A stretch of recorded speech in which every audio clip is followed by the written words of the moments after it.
Hey, what's going on, everybody? Welcome back. This is day number 3 of this new construction ground up duplex. This is a corner lot. And because it's a corner lot, it's going to be a little bit different. So, if you guys recall, we've been having some challenges with this big, massive trunk that was, or this Hey, massive tree that señor. was right on the property boundary line. Tronco grandísimo que ni entre las dos lo podíamos sacar. Yeah, this guy's saying that they needed 2 people to get this thing out. This thing is rated for 3,000 pounds, 2.5 tons, and it's having a hard time lifting this thing up. This thing is massive. Look at that hole. But in any case, we were able to get this thing completely out of the ground, and that's really what we wanted. Somebody came by, look how big this thing is, man. It's massive. Somebody came by and said that they wanted to take it. And I'm like, dude, you need a massive truck or a trailer to be able to pull that. It's going to break your truck. So, anyways, just taking some pictures. Okay, so check this out. These are some of the things that people don't talk about when it comes to, being in construction or being, dealing with contractors and stuff like that. So look, normal set of keys, right? Look at this. This key, for some reason or whatever reason, the contractors bent it so much so that I had a hard time trying to get this thing to like open up one of the doors. I had to jam it in there and get this thing figured out. So it's not that it's a bunch of money to get another key. It's probably only a couple few bucks, but it's the nuisance of having to go do it. That's what really annoys me. And those are little things that that happens that no one tells you about. But it's part of the construction process.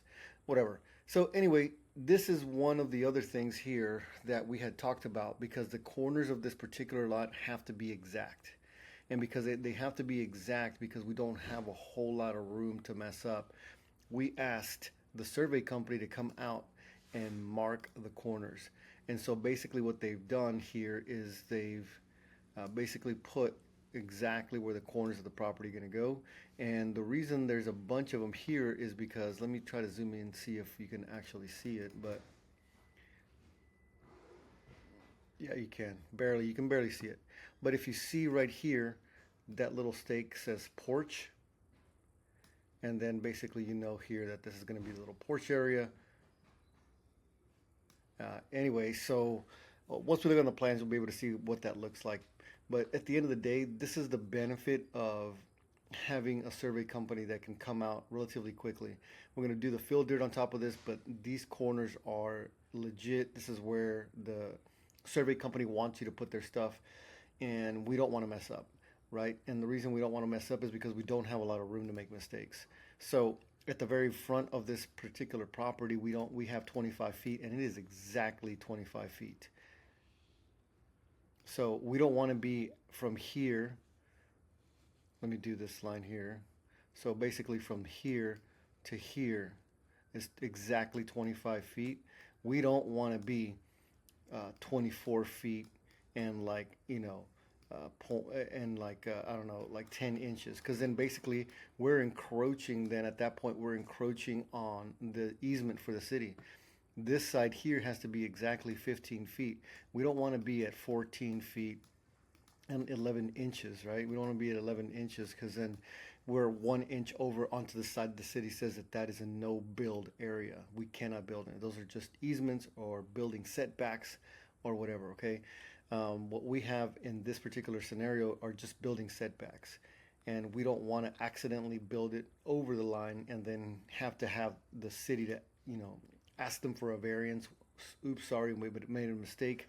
I've been to homeowners associations to try to ask them for mistakes, but it wasn't mine. So check this out. This happened to me a while back, and they had built the property 1 foot over the easement, and I had already paid for a survey. And basically, the scenario was like, look, guys, they're like, well, we should get another survey. I'm like, that's going to be a waste of another $800. I'm telling you.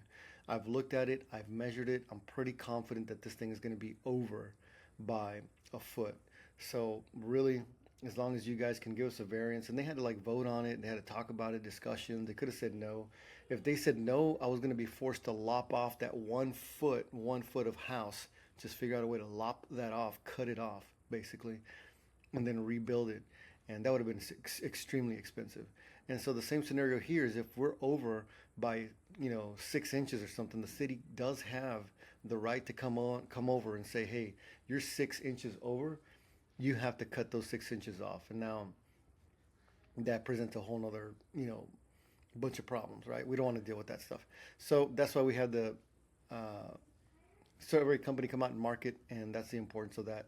I appreciate you guys listening, and I will talk to you soon.